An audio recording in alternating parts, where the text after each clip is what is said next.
भारत एक प्रगतिशील देश है।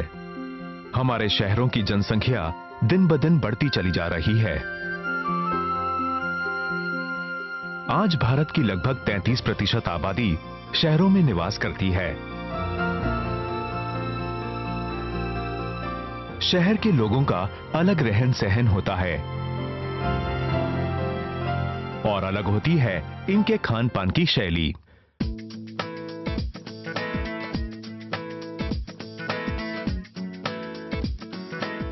जहां गांव के बाजारों में देसी साग सब्जी की मांग होती है, वहीं शहर के बाजारों में इन साग सब्जियों के अलावा कई अन्य विशिष्ट सब्जियों की मांग है।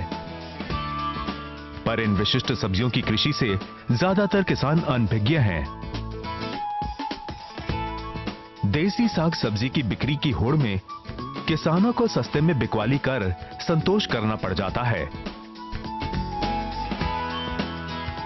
परंतु कुछ किसानों ने वक्त के तकाजे पर खरा उतरने की प्रतिस्पर्धा में पारंपरिक कृषि के साथ साथ इन विशिष्ट सब्जियों की कृषि में हाथ आजमाने का निश्चय किया है। ज्यादा मुनाफे के रूप में दिखने वाला परिणाम आज बहुत से किसानों को इस कृषि की ओर आकर्षित कर रहा है। इसी गैर परंपरागत कृषि को प्रोत्साहन देने के लिए हम नई दिशाएं के इस कार्यक्रम में विशिष्ट सब्जियों, फलों और फूलों की चर्चा करते हैं। आज की इस कड़ी में हम चर्चा करेंगे एक ऐसी विशिष्ट सब्जी की जो सौंफ के परिवार से संबंध रखती है और बड़े शहरों में इसका इस्तेमाल सलाद और खास किस्म के व्यंजन बनाने में किया जा रहा है। भले ही इसकी मांग आज सिर्फ 5 सितारा होटलों या कुछ खास व्यंजन बनाने तक सीमित हो, पर सेहत के प्रति जागरूक लोगों में धीरे धीरे इसकी मांग और पहचान बढ़ने लगी है। आइए हम आज चर्चा करें एक खास खुशबूदार सलाद सब्जी फेनिल की। इसकी एक सबसे करीबी प्रजाति भारत में सौंफ के नाम से प्रचलित है।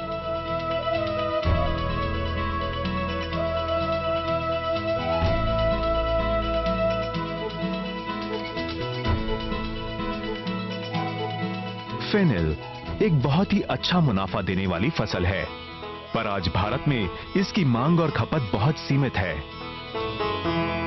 वर्तमान परिदृश्य में इसकी मांग को देखते हुए हम सुझाव देना चाहेंगे कि किसान यदि इसकी कृषि पहली बार कर रहे हैं तो खेत में सिर्फ इसकी फसल ना उगाएं, अर्थात इसकी कृषि करने के साथ साथ अन्य विशिष्ट सब्जियां जैसे कि लेट्यूस,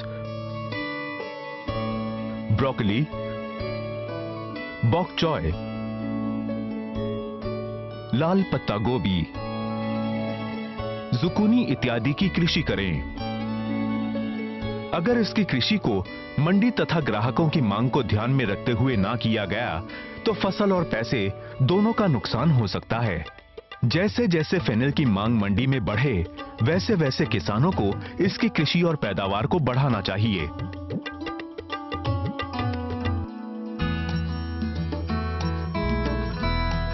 फेनिल की कृषि करने के लिए ठंडे तथा शुष्क मौसम की आवश्यकता होती है। इसकी सफल उपज के लिए आपके क्षेत्र का तापमान 10 से 30 डिग्री सेल्सियस के बीच तथा वातावरण में उपयुक्त नमी होनी चाहिए।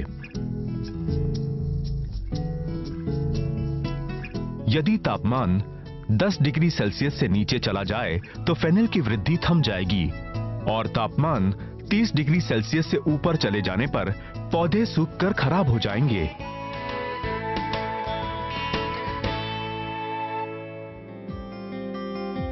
फेनिल की कृषि किसी भी मिट्टी में करना संभव है। यदि मिट्टी बलुई या बलुई दोमट हो तो ये फेनिल की कृषि के लिए सबसे उपयुक्त मानी जाती है। बलुई या बलुई दोमट मिट्टी से आप अच्छी गुणवत्ता वाली फसल की प्राप्ति कर सकते हैं। मिट्टी की उर्वरा शक्ति का भी ध्यान रखना अति आवश्यक है। फेनिल की कृषि आरंभ करने से पहले मिट्टी की जांच अपने नजदीकी कृषि विज्ञान केंद्र में अवश्य करवाएं। इस जांच से मिट्टी में मौजूद सूक्ष्म पोषक तत्वों की जानकारी तो मिलती ही है, साथ ही साथ ये भी पता चल जाता है कि मिट्टी में कितनी जैविक खाद मिलानी है।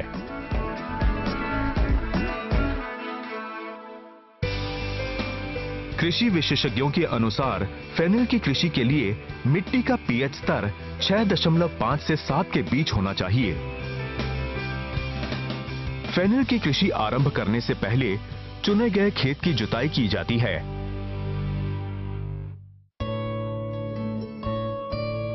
सबसे पहले ये मिट्टी को पलट देते हैं। इस तरह पलटने से मिट्टी की उर्वरा शक्ति बरकरार रहती है और इस दौरान मिट्टी में दबे कीट बाहर निकल जाते हैं, जो पक्षियों को बहुत प्रिय होते हैं।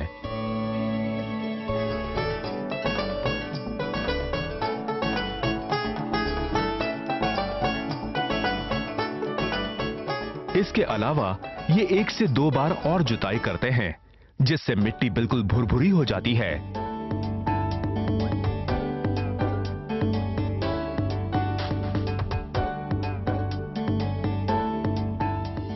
इसके बाद बीजों को 1-1 उंगली की दूरी पर लगा दिया जाता है।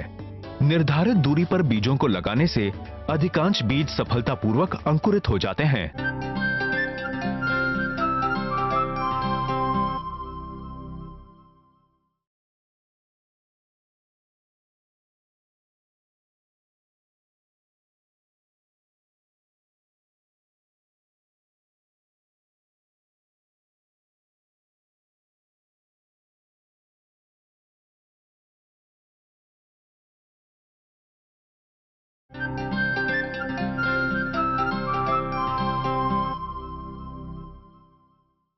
जुताई के अंतिम चरण में किसान प्रति एकड़ 8 से 10 ट्रॉली गोबर की खाद, 20 किलोग्राम नाइट्रोजन और 30 किलोग्राम फास्फोरस को मिट्टी में मिला देते हैं।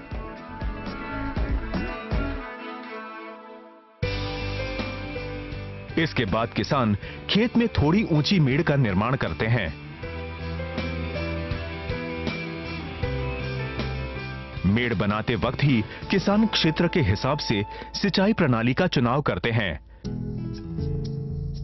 इस क्षेत्र में सिंचाई के लिए पानी की कोई कमी नहीं है, इसलिए इन्होंने बहाव प्रणाली का चयन किया है। अब यह मेड़ बिल्कुल तैयार है फेनिल की पौध के रोपण के लिए। रोपण की प्रक्रिया से पहले हम ये बता दें कि कुछ किसान फेनिल के पौध को अपने खेत के एक भाग में नर्सरी बनाकर तैयार करते हैं या फिर नर्सरी विक्रेता से जरूरत अनुसार तैयार पौध खरीद लेते हैं।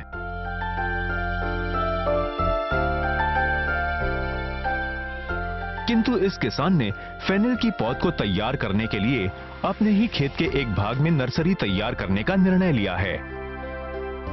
सबसे पहले मिट्टी में जैविक खाद और कोकोपीट मिलाकर मेड़ को तैयार किया जाता है। मेड़ की चौड़ाई लगभग 3 हाथ और लंबाई कम से कम 6 फुट रखते हैं। किसान बाजार या कृषि विज्ञान केंद्र से फेनिल के बीज उचित दाम पर खरीद सकते हैं। अच्छे गुणवत्ता वाले बीज की कीमत लगभग 400 से 500 रुपए प्रति 10 ग्राम होती है। 1 एकड़ खेत में बीज लगाने के लिए किसान को लगभग 50 ग्राम बीजों की आवश्यकता होती है। बीजों को बाजार से लाकर 6 घंटे गर्म पानी में भिगोने के बाद इन्हें तैयार मेड़ पर लगाया जा सकता है। अब इस मेड़ पर हथेली या उंगली से लगभग आधी उंगली गहरी सीधी रेखाएं खींची जा रही हैं।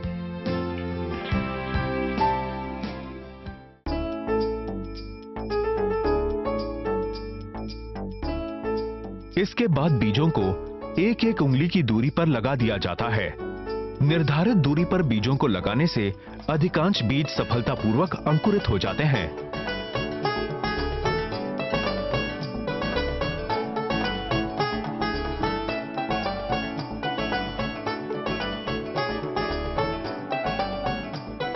बीज लगाने के तुरंत बाद ही इस मेड़ पर पानी का छिड़काव कर दिया जाता है।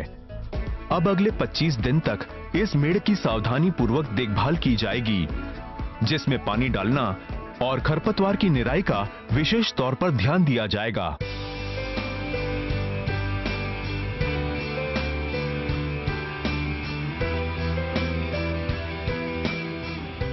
ये फिनेल जो है तो उसका बीज अगर हम बोते तो उसको एक 30 या 25 या 30 डेज लगता है उसको रिप्लांटेशन करने के लिए। मतलब बीज से लेके उसको हम खेती में बोते लगाते, तो उसमें जैसा ही हम खेती में उसका पौधा लगाएंगे तो उसको एक 60 या 65 डेज लग जाता है निकालने में।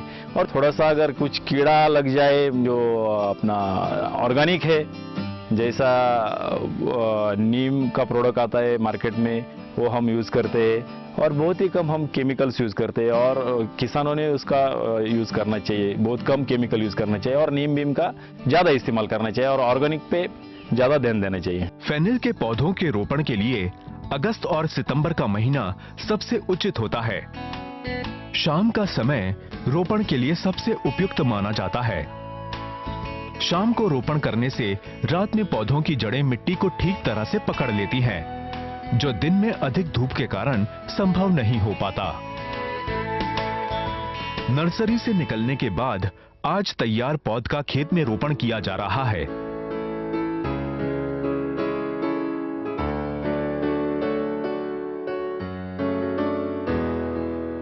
रोपण के दौरान इस बात का ध्यान रखा जाता है कि फेनिल के एक पौधे और दूसरे पौधे के बीच कम से कम 60 सेंटीमीटर या लगभग 2 हाथ और समांतर रेखा में 90 से 100 सेंटीमीटर या 3 हाथ का अंतर हो।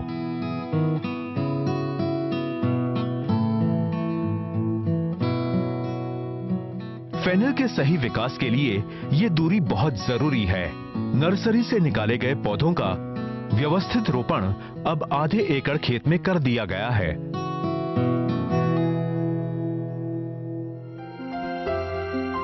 अब अगले 65 से 70 दिनों के इंतजार के बाद किसान फेनिल की फसल को प्राप्त करेंगे।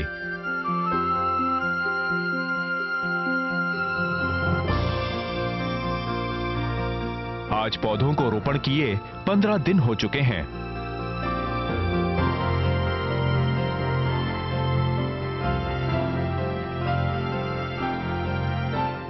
मेड़ पर पौधों की वृद्धि के साथ साथ खरपतवार भी उत्पन्न हो गई है। किसान समय समय पर खरपतवार की साफ सफाई करते रहते हैं। खरपतवार और पानी के तेज बहाव से मिट्टी में सूक्ष्म पोषक तत्वों की कमी हो जाती है।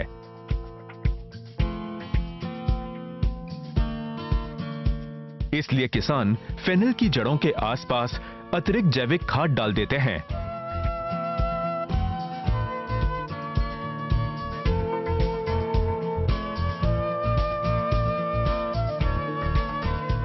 ये किसान इस नन्ही पौध पर नीम के तेल से तैयार किए गए कीटनाशक का छिड़काव करते हैं, जो पत्ती छेदक या अन्य किसी कीट के प्रकोप से इन पौधों को सुरक्षित रखता है। विशेषज्ञों की सलाह अनुसार रोपण के बाद इनकी जड़ों के आसपास 10 किलोग्राम प्रति एकड़ नाइट्रोजन 2 चरणों में डालना चाहिए। पहले चरण के हिसाब से आज नाइट्रोजन डाला जा रहा है।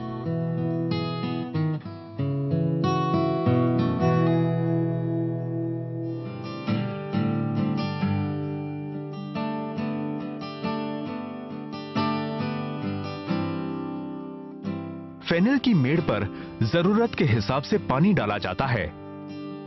हर 3 से 4 दिन के अंतराल में बहाव प्रणाली का प्रयोग करके सिंचाई करना उचित होता है।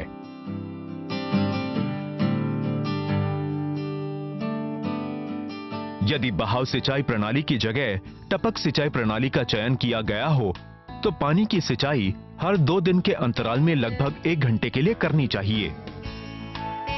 वैसे तो फेनिल की कृषि के लिए अधिक पानी की आवश्यकता नहीं होती, पर किसान को इस बात का ध्यान रखना होता है कि मिट्टी में हमेशा नमी बनी रहे।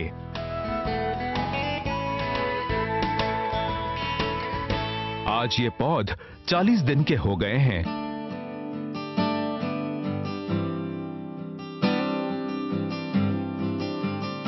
पहले चरण की तरह इस चरण में भी खरपतवार की निराई की जा रही है।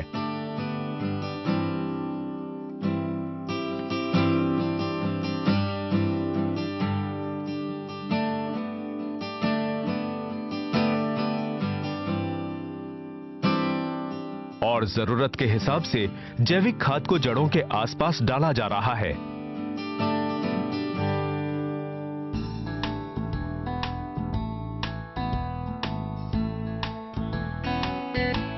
अब दूसरे चरण में नाइट्रोजन का भी छिड़काव कर दिया जाता है। आने वाले 10 दिनों में फेनिल की फसल तैयार हो जाएगी, इसलिए ये किसान खेत का निरीक्षण कर रहे हैं।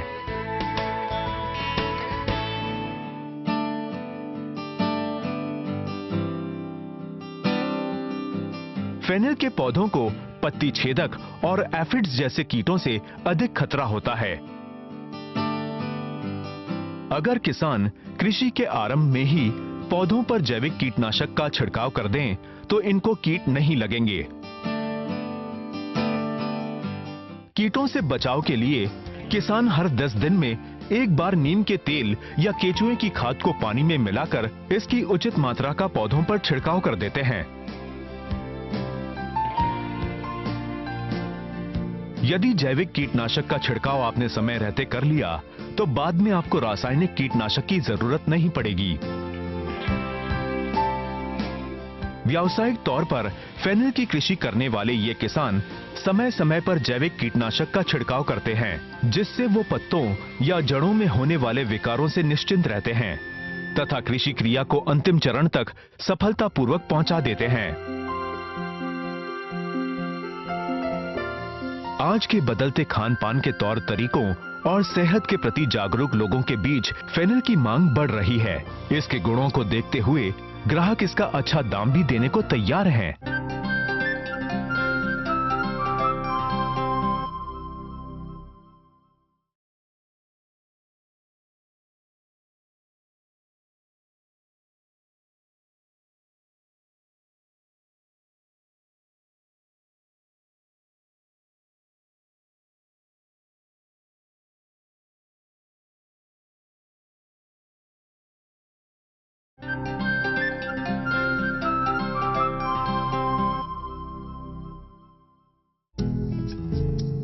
फेनिल का रोपण किए आज 70 दिन हो चुके हैं। ये पौधे अब पूर्ण विकसित, आकर्षक और सुंदर दिख रहे हैं। आज फसल कटाई का दिन है। किसान कटाई करने से पहले पौधों का निरीक्षण करते हैं।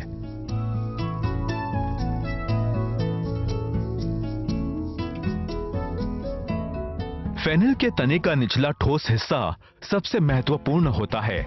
ये जितना ठोस और वजनदार होगा, बाजार में फेनिल का उतना ही ज्यादा भाव मिलेगा। किसान कटाई से पहले इस ठोस हिस्से को टटोलकर पौधे की कटाई को सुनिश्चित करते हैं। किसान आज फेनिल की फसल की कटाई कर रहे हैं।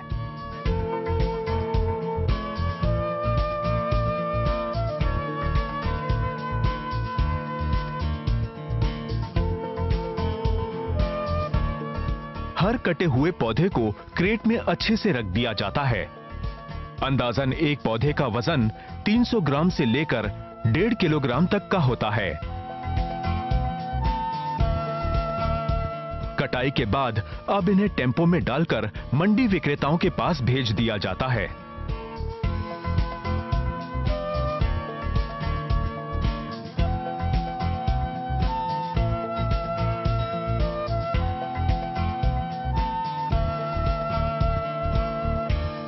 विक्रेता फेनिल की पैकिंग कुछ इस प्रकार करते हैं।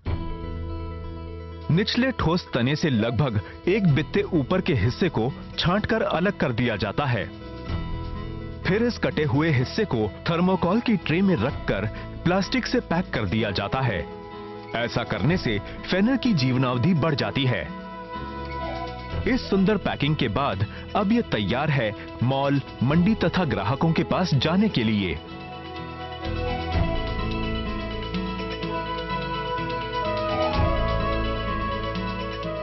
1 एकड़ क्षेत्रफल से लगभग 900 से 1200 किलोग्राम फेनिल की प्राप्ति की जा सकती है। इसका मंडी भाव 150 से 200 रुपए प्रति किलोग्राम के आसपास होता है। इस हिसाब से पहली कटाई से खर्च काटकर भी किसान लगभग 1.5 से 2 लाख रुपए कमा सकते हैं। मंडी में फेनल की उपलब्धता कम है और मांग ज्यादा। इस कारण मंडी में इसका भाव कभी नहीं गिरता। यदि किसान विशिष्ट सब्जियों की कृषि के साथ साथ फेनल की कृषि भी शुरू कर दें तो यकीनन उन्हें अच्छा मुनाफा मिल सकता है। खास करके जो युवक किसान है कि जो निगेटिव है अभी किसान का जो खेती का, उसके बारे में सोच बदल देनी चाहिए और डायरेक्ट मार्केटिंग का जो है उसको शुरुआत कर देनी चाहिए। और एक अलग तरीके से देखेंगे तो मैं ये कहूँगा कि मतलब किसान होने का मुझको गर्व है खुद को। क्या आप जानते हैं फेनल गाजर के परिवार से संबंध रखता है। प्रसव के बाद महिलाओं के लिए फेनल का सेवन अच्छा होता है। फेनल के बीजों का प्रयोग हरी चाय में तथा इसके ठोस तने का प्रयोग स्वास्थ्यवर्धक जूस के रूप में किया जाता है। आमतौर पर फेनल के कंद की मोटाई लगभग 8 से 12 सेंटीमीटर तथा इसके बीज की लंबाई 40 से 100 मिलीमीटर तक हो सकती है। फेनल का पौधा 5 फीट की ऊंचाई तक बढ़ सकता है। यदि हम फेनल के इतिहास में झांकें तो हमें फेनल की मौजूदगी भूमध्य सागरीय क्षेत्रों में स्पष्ट रूप से दिखाई देगी। प्राचीन रोम की सभ्यता में योद्धा फेनल का उपयोग खुद को चुस्त दुरुस्त रखने के लिए करते थे। यूनान के मैराथन नामक शहर में एथेनियंस और पर्शियंस के बीच युद्ध हुआ, जिसके पश्चात उस युद्ध भूमि का नाम प्लेस ऑफ फेनल रख दिया गया। युद्ध की समाप्ति पर विजयी एथेनियंस को फेनल की मालाएं पहनाकर सम्मानित किया गया। फेनल के बीजों को भारत में सौंफ के नाम से भी जाना जाता है। इसे प्राचीन समय से भारत में मसाले के रूप में उगाया जा रहा है। भारतीय खानपान में प्रयोग किए जाने वाले ज्यादातर मसालों की तरह सौंफ गर्म नहीं होती, बल्कि ये स्वाद में मीठी और शरीर को ठंडक पहुंचाने वाली होती है। फेनल एक बहुत ही स्वादिष्ट और पौष्टिक सब्जी है। फेनल में बहुत ही कम कैलोरीज होती है। 100 ग्राम फेनल में केवल 31 कैलोरीज होती है। फेनल में मिनरल्स जैसे कि आयरन, कैल्शियम, मैग्नीशियम होता है। आज के बदलते खान पान के तौर तरीकों और सेहत के प्रति जागरूक लोगों के बीच फेनल की मांग बढ़ रही है। इसके गुणों को देखते हुए ग्राहक इसका अच्छा दाम भी देने को तैयार हैं। इस बढ़ती हुई मांग को देखते हुए ऐसा लग रहा है कि अगर किसान फेनल या ऐसी विशिष्ट सब्जियों की बिक्री सीधे होटल या सब्जी की बड़ी दुकानों में करें तो उन्हें इसकी कृषि से बहुत अच्छा मुनाफा प्राप्त हो सकता है, जो किसानों की आर्थिक स्थिति को बहुत ही मजबूत कर देगा। अगली कड़ी में हम बात करेंगे पत्ता गोभी की ही एक नजदीकी रिश्तेदार की, जिसकी कृषि बिल्कुल आसान है और मंडी में इसका भाव भी हमेशा अच्छा ही मिलता है। इस बेहद आकर्षक और पौष्टिक विशिष्ट सब्जी का नाम है चाइनीज कैबेज, जो भारत में चाइनीज पत्ता गोभी के नाम से प्रचलित है।